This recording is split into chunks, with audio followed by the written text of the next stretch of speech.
Okay, the first term that we're going to talk about is called a transversal.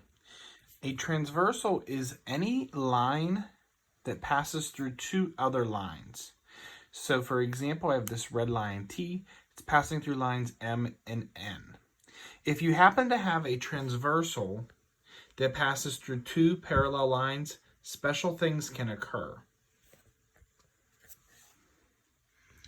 If you have a transversal, which is this line that is passing through two other lines, and it passes through two lines that are parallel, we have some special angles that are created. These angles here are called corresponding angles.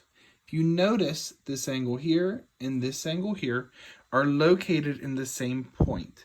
So for example, this intersection where this vertex is at, it'd be an up and left.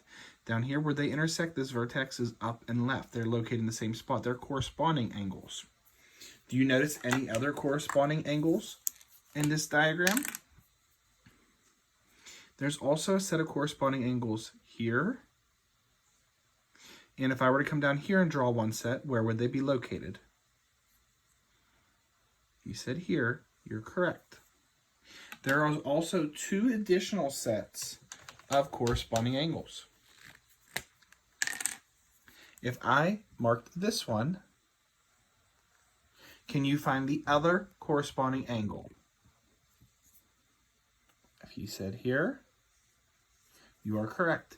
That leaves those last two angles that I have not marked as both being corresponding angles. If you have corresponding angles, they are congruent. They have the same measurement. So always, if these lines are parallel and you have a transversal intersecting it, our two angles here are going to be congruent. These two angles will be congruent. These two angles will be congruent. And our last angle sets will be congruent. When they are congruent, that means they have the same angle measurement.